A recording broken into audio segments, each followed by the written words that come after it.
Tutorial, Pengantar Ilmu Administrasi Negara. Topik ke-7 dari 40 topik.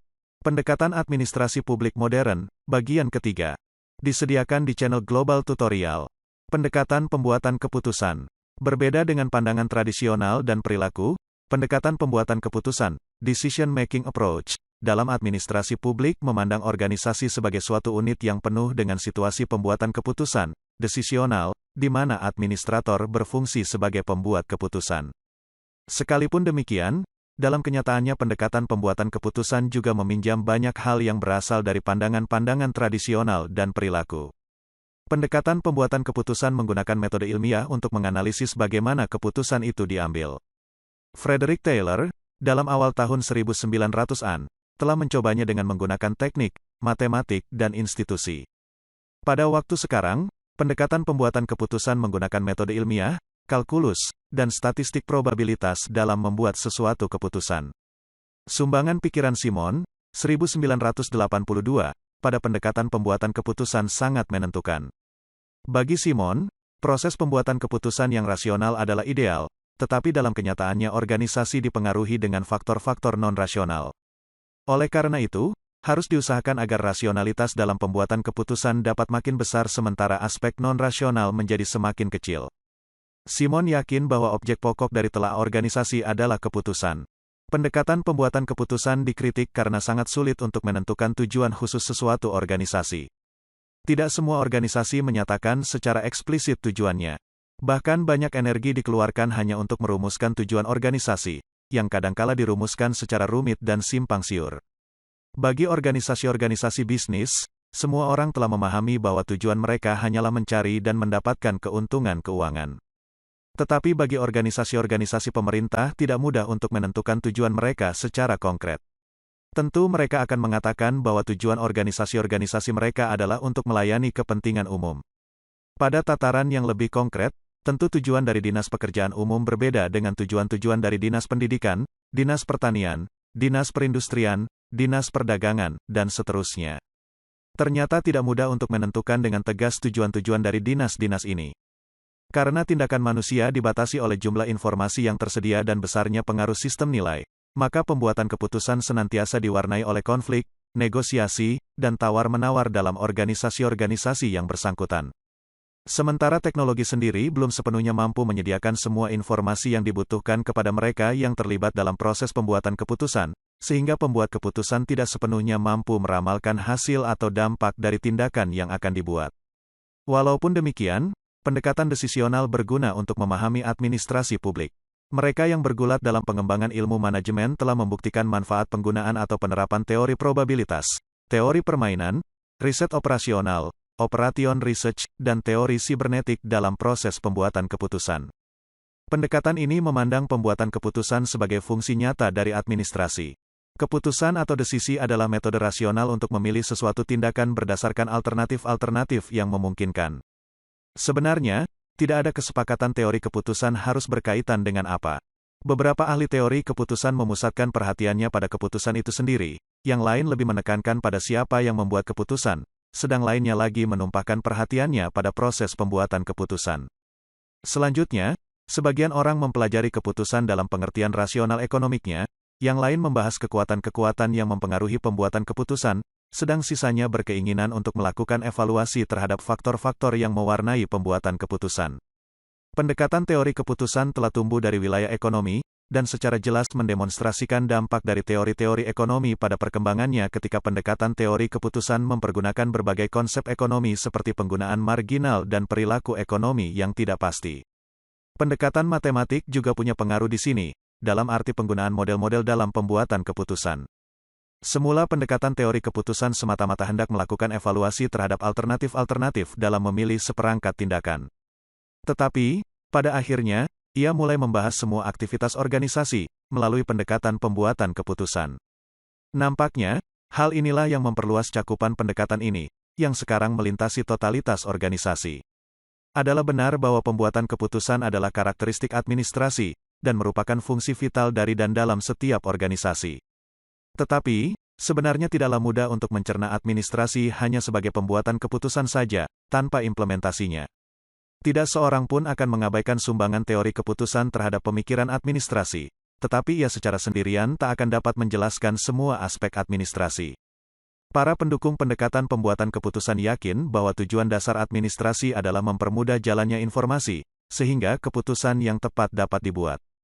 Karena itu, pembuatan keputusan berkaitan erat dengan informasi, strategi, ragam alternatif yang tersedia, situasi konflik, probabilitas, dan hasil yang diharapkan. Dengan demikian, pembuatan keputusan mencakup berbagai metodologi kuantitatif, termasuk program linear, linear programming, ekonometri, statistik, matematik, dan kalkulus. Pendekatan ekologis. Pendekatan ekologis dalam administrasi publik membahas hubungan organisasi dengan lingkungan eksternal dan internal serta dengan kekuatan-kekuatan yang menentukan perubahan interdependensi, saling ketergantungan. Pendekatan ekologi dipinjam dari biologi, yang telah lama mengkaji hubungan mutualistis, timbal balik, antara organisme dan lingkungannya. Pendamping pendekatan ekologis adalah sosiologi. Dalam arti luas, pendekatan ekologis memusatkan perhatian pada kehidupan kolektif dalam suatu himpunan, tidak dalam tindakan individual atau nilai perseorangan. Pendekatan ini banyak bermanfaat dalam studi perbandingan sistem-sistem administrasi. Para ahli seperti Frederick dan Farrell Hedy, 1984, berkesimpulan bahwa lembaga-lembaga administrasi akan lebih mudah dipahami, jika kita menelaah dan mengadakan identifikasi kekuatan yang melingkari sistem administrasi, lembaga-lembaga lain dan kondisi yang membentuk dan mempengaruhi lembaga administrasi. Walaupun kita memahami adanya dampak lingkungan terhadap pola-pola administrasi, namun pendekatan ekologis menghadapi banyak problema. Misalnya, bagaimana caranya mengukur dampak ekologis terhadap sistem administrasi? Sekiranya faktor-faktor ekologis yang begitu banyak itu tidak sama dan mempunyai kekuatan yang saling berbeda, maka harus dicari jawaban bagaimana melakukan telaah terhadap besarnya pengaruh faktor-faktor tersebut, misal dengan cara membuat perbandingan di antara faktor-faktor dimaksud. Persoalan lain yang harus dijawab pendekatan ekologis adalah dalam hal apa pendekatan ekologis mempengaruhi usaha-usaha untuk menemukan universalitas prinsip-prinsip administrasi dan perilaku administrasi. Pendekatan ekologis, sebagaimana pendekatan-pendekatan lainnya, menggunakan pelbagai macam disiplin dan diatur secara lintas disiplin. Pada hakikat pendekatan ekologis hanya dapat diterapkan pada situasi nyata. Sekalipun demikian, kehadiran pendekatan ekologis tidaklah dapat diremehkan, karena pendekatan ini juga mempunyai andil dalam memberikan bobot ilmiah pada administrasi publik. Karena pendekatan ekologis bersifat eklektis, campuran, maka berbagai teori, konsep dan pendekatan dari antropologi, sosiologi, sejarah dan disiplin-disiplin lainnya, ikut menyumbang bagi terciptanya model ekologi dalam studi perbandingan administrasi. Tipologi administrasi publik telah diajukan dalam usaha untuk memperbandingkan sistem-sistem administrasi. Pendekatan proses administrasi. Pendekatan ini memandang administrasi sebagai suatu proses kerja yang dipergunakan untuk mencapai tujuan-tujuan usaha. Pendekatan ini berkembang dari analisis logis terhadap aktivitas-aktivitas manusia, yang sebenarnya merupakan sesuatu yang esensial dalam upaya pemanfaatan sumber-sumber daya manusiawi dan materi dengan tujuan untuk mencapai hasil-hasil yang diharapkan. Aktivitas-aktivitas ini, kemudian, dianalisis, diidentifikasi, dan diorganisasikan, serta menetapkan berbagai sub-sub proses dari proses administrasi. Kerangka konseptual ini merupakan satu terapan universal yang dapat terlihat pada setiap aktivitas kelompok, dan dapat dipergunakan untuk meraih tujuan-tujuan sesuatu organisasi atau usaha, baik secara keseluruhan maupun sebagian. Konsep administrasi melibatkan pencapaian tujuan-tujuan usaha yang telah ditetapkan melalui segala pendayagunaan sumber manusia dan materi. Pendekatan proses administrasi kadangkala juga dicernakan sebagai pendekatan operasional, karena secara esensial, ia berusaha untuk menganalisis segudang aktivitas administrator dalam kerangka untuk mengidentifikasi fungsi-fungsi dasar administrasi, dan kemudian secara deduktif menemukan prinsip-prinsip fundamental yang mengendalikan fungsi-fungsi dasar ini. Para ahli dan praktisi di bidang usaha swasta dianggap bertanggung jawab bagi pengembangan pemikiran-pemikiran proses administrasi, di mana Henry Fayol, Oliver Seldon, dan Ralph C. Davis dianggap sebagai perintisnya. Pendekatan ini dengan sungguh-sungguh berharap bahwa verifikasi terhadap teori yang dijalankan melalui kegiatan penelitian akan membawa perbaikan dalam praktek-praktek administrasi. Belakangan ini, pendekatan proses administrasi telah dikritik, dan konsep-konsep lain telah ditawarkan sebagai gantinya. Pendekatan empiris. Bertolak dari analisis terhadap pengalaman-pengalaman administrator masa lampau yang sukses, pendekatan empiris bermaksud untuk mengembangkan teori administrasi. Asumsi yang dipergunakan adalah bahwa suatu pengamatan terhadap praktek-praktek administrasi yang sukses dapat membekali seseorang, atau calon, administrator untuk mengelola secara efektif kegiatannya. Pendekatan empiris bertumpu pada metode studi kasus dan metode perbandingan. Tujuannya adalah untuk melakukan generalisasi, yang diangkat dari telaah kasus-kasus. Tentu saja harus ada sikap, hati-hati dalam memahami pengalaman. Kita harus menyadari bahwa segala macam pengalaman masa lampau berguna hanya sebagai petunjuk, bukan dipraktekkan kembali secara mentah-mentah, apalagi jika masalah yang dihadapi antara masa lampau dan masa mendatang tidak serupa. Pendekatan empiris juga dikenal sebagai pendekatan pengalaman, karena keteguhannya dalam memusatkan diri pada studi terhadap pengalaman-pengalaman, yang dimaksudkan untuk memahami dan menjelaskan fenomena administrasi. Dilihat dari prosedur yang dibangunnya, pendekatan empiris menunjukkan tiadanya perbedaan dengan pendekatan proses administrasi, atau dengan perkataan lain, terdapat persamaan yang amat dekat antara pendekatan operasional dan pendekatan pengalaman. Pendekatan sistem sosial. Pendekatan ini memandang administrasi sebagai suatu sistem sosial, yakni sistem dari jalinan hubungan kultural. Dengan memanfaatkan konsep sosiologi, pendekatan ini berusaha untuk mengidentifikasi berbagai kelompok sosial, menemukan hubungan kultural, dan untuk mengintegrasikannya ke dalam satu sistem sosial. Pendekatan ini percaya bahwa manusia dan lingkungannya dipengaruhi oleh batas-batas biologis, fisik, dan sosial yang dapat diatasi hanya dengan kerjasama. Suatu organisasi formal yang anggotanya dapat berkomunikasi satu sama lain dan berkemauan untuk menyumbang pada realisasi tujuan organisasi menawarkan peluang terbaik bagi kerjasama. Pendekatan sistem sosial seringkali dikacaukan dengan pendekatan perilaku. Hal ini mungkin karena kedua pendekatan mengangkat inspirasinya dari penelitian ilmu-ilmu perilaku. Penelitian dan publikasi mengenai teori organisasi atau sistem sosial sekarang bertolak dari kerangka konseptual yang dibangun oleh pendekatan perilaku. Sumbangan penting dari pendekatan ini antara lain berupa pengakuan organisasi sebagai satu organisme sosial, kesadaran akan dasar-dasar institusional dari otoritas administrasi, peranan organisasi informal dalam perwujudan tujuan-tujuan organisasi, pengetahuan mengenai faktor-faktor pendukung organisasi, pemahaman akan perilaku kelompok dalam sistem sosial, dan suatu pandangan tentang kewajiban sosial dari administrasi.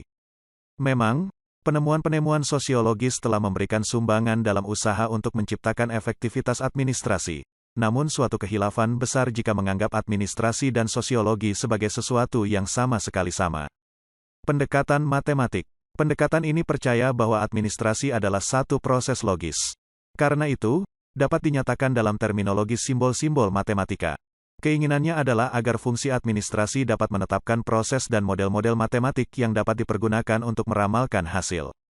Pendekatan matematik telah memberikan kontribusi penting di bidang administrasi industri, khususnya dengan penerapan dari operation research dan linear programming.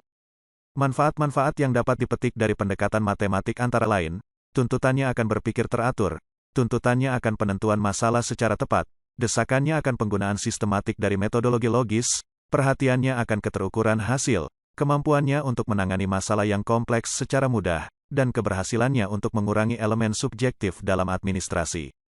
Tanpa maksud untuk mengecilkan besarnya nilai dalam administrasi, matematik haruslah dicerna sebagai satu alat administrasi, bukan sebagai satu paham administrasi. Matematik mampu menawarkan banyak kemungkinan melalui keahlian dan teknik untuk memperbaiki praktek-praktek administrasi. Sekalipun signifikaninya, arti pentingnya, tak terbantahkan. Namun matematik jangan diterima sebagai satu-satunya saran yang dapat mengatasi totalitas bidang administrasi. Haruslah dipahami bahwa matematik paling banyak diterapkan pada aspek-aspek fisik dari administrasi, tetapi tidak pada hal-hal yang berkenaan dengan aspek kemanusiaan. Demikianlah materi topik ke-7 tutorial, pengantar ilmu administrasi negara. Channel Global Tutorial akan sangat membantu masyarakat umum dan para mahasiswa yang sedang atau ingin kuliah di universitas terbuka, atau kuliah di perguruan tinggi manapun di Indonesia. Ratusan video tutorial S1 Ilmu Hukum, S1 Ilmu Pemerintahan, S1 Ilmu Komunikasi, S1 Ilmu Manajemen, S1 Ilmu Administrasi dan lainnya disajikan di Global Tutorial. Video tutorial dituturkan dan disubtitelkan agar dapat ditonton, dibaca sambil didengarkan. Jangan khawatir jika tidak langsung paham. Untuk pemahaman yang lebih baik, putar dan dengarkan video tutorial berulang-ulang. Subscribe dan like, agar Anda mendapatkan update tutorial lainnya. Bagikan juga link video ini, agar teman lain juga mendapatkan manfaat channel ini. Sekian dan terima kasih. Sampai jumpa.